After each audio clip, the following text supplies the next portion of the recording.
आज एक बात बता दूं, गांठ बांध लो। आपने ये 5 बूटियों की चराई बना ली, शिकार खेले, मछली मारे। ये चराई किसी को मालूम नहीं है, सिर्फ आपको मालूम है। जितने चाहो मछली मारो, आपकी टक्कर में कोई नहीं आ पाएगा। अस्सलाम वालेकुम। उम्मीद है आप लोग खैरियत से होंगे। चराई के लिए 5 बूटियों का नुस्खा लेके हाजिर हुआ हूँ। ये सेलंदार मछलियों के शिकार के लिए बेहतरीन बेट है। आप इसे ज़रूर आजमा के देखें। अगर आपने आजमाने के लिए ये चराई बना ली और 4-6 शिकार खेल लिए तो उम्मीद है फिर आप इसके अलावा कोई और चराई नहीं खेलोगे। ये 20-30 या 40-50 बूटियों का झमेला तो है नहीं जो ढूंढने से ना मिले। 5 बूटी हैं, पंसारी की दुकान पे मिल जाएंगी। अगर कोई बूटी आपको ना मिले तो कहाँ से आप बड़ी आसानी के साथ हासिल कर सकते हैं, वो तरीका भी मैंने इस वीडियो में बता दिया है। ये तोमड़ के बीज हैं। इसे टिमुर, टुम्बूर, तोमड़ के बीज और नेपाली धनिये के नाम से जाना जाता है। ये देखिए, खूब अच्छी तरह देखकर पहचान लीजिए ताकि आपको ख़रीदने में आसानी हो। ये देखिए, धनिये से भी छोटा साइज होता है और इसका कलर डार्क ब्राउन होता है और इसके अंदर काले रंग की एक चमकदार बॉल होती है और ये बहुत ही खुशबूदार जड़ी बूटी है।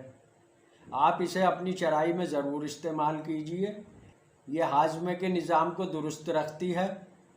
आप इसे चराई में कम मात्रा में ही इस्तेमाल करें क्योंकि ये बहुत गर्म जड़ी बूटी है।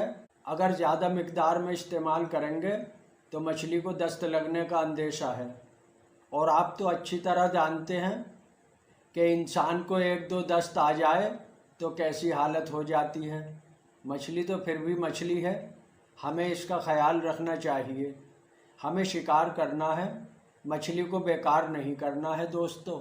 वैसे तो इसकी खेती नेपाल में होती है, लेकिन ये हर जगह मिल जाती है। मसाले की दुकान से भी आप ख़रीद सकते हैं या पंसारी की दुकान से ख़रीद लीजिए। आप किसी डायरी में नोट कर लीजिए। तोमड़ के बीज 30 ग्राम ले लें। बेतहाशा गर्मी पड़ रही है। हाँ, सर्दियों के मौसम में इसका वज़न बढ़ा सकते हैं। 30 ग्राम की जगह आप 50 ग्राम कर सकते हैं। हमारी दूसरी बूटी कपूर कचरी है। देखिए, ऐसी होती है कपूर कचरी। खूब अच्छी तरह से देख लीजिए। ये भूटान के पहाड़ों में 2200 मीटर की ऊंचाई तक ग्रो की जाती है। हमारे हिमालय पर्वत पर भी पैदा होती है। उत्तराखंड की पहाड़ियों में कुदरती तौर पर पाई जाती है। कपूर कचरी अदरक की गांठों की तरह होती है। इसके चिप्स बनाकर तैयार किया जाता है। ये खुशबूदार बूटी है, भूख भी बढ़ाती है। मैं इसे मछलियों को आकर्षित करने के लिए चराई में इस्तेमाल करता हूँ। आप भी अपनी चराई में इस्तेमाल कीजिए। इसका वज़न 100 ग्राम ले लीजिए, काफ़ी रहेगा। चराई का तीसरा एलिमेंट वच है। इसे वच, बच, गुरबच, एकोरस कैलामस रूट और स्वीट फ्लैग कहते हैं। गुरबच दलदलिए और कीचड़ वाली मिट्टी में पैदा होता है। ये नदी नालों व झीलों के आसपास मिल सकता है। कहने का मकसद है ये जल भराव वाली जगह पैदा होता है। आप जब शिकार को जाएं तो गुरबच तलाश करने की कोशिश करें क्योंकि हम जो गुरबच चराई की दुकान से लाते हैं वो पका हुआ और हार्ड होता है, ज़्यादा इफ़ेक्टिव नहीं होता।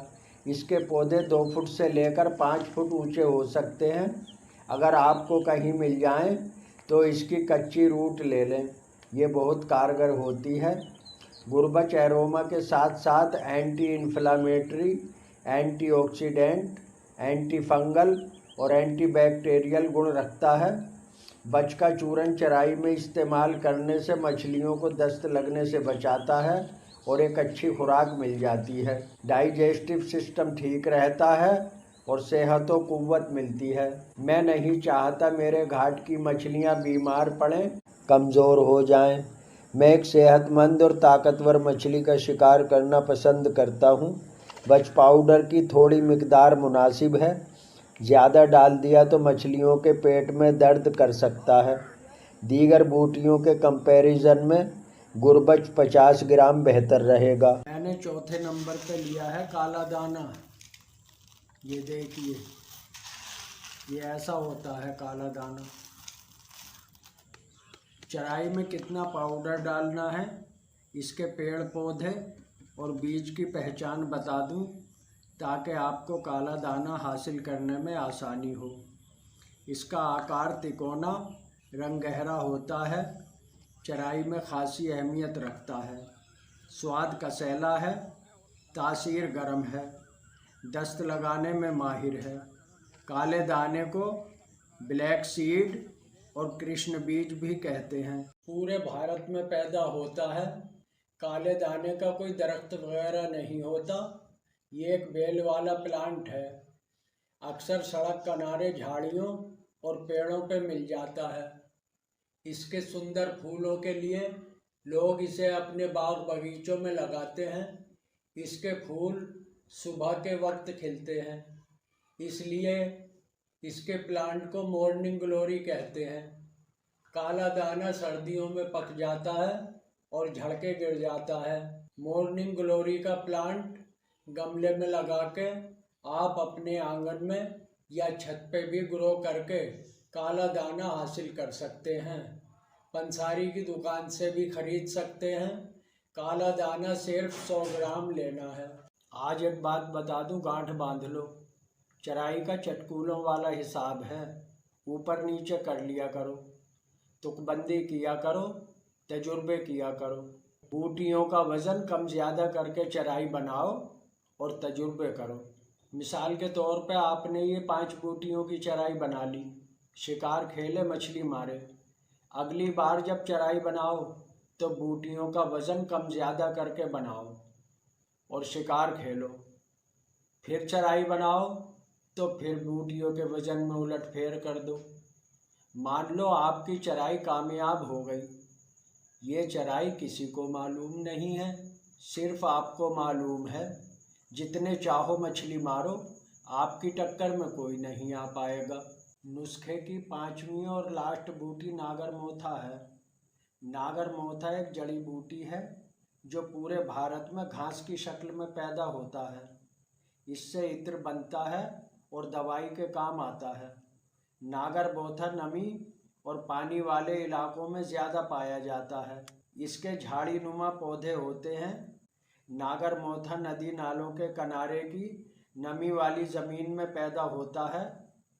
फूल जुलाई में, फल दिसंबर में आते हैं। इसे इंग्लिश में नटग्रास और कोकोग्रास कहते हैं। नागर मोथे का जायका कड़वा, तीखा, कसैला होता है।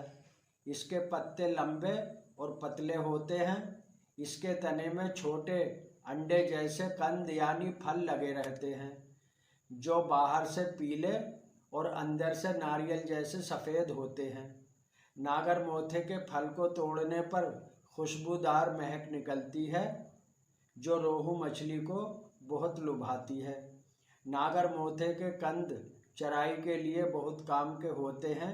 नागर मोथे के फल तोड़ के छाँव में सुखा के रख लें और 50 ग्राम इस्तेमाल करें। मैंने अब तक 5 बूटियाँ बताई हैं।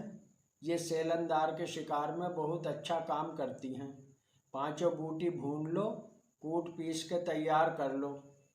जब शिकार खेलना हो तो 1 किलो में 50 ग्राम से लेकर 100 ग्राम तक डालो और शिकार खेलो। इंशाअल्लाह अच्छा शिकार होगा।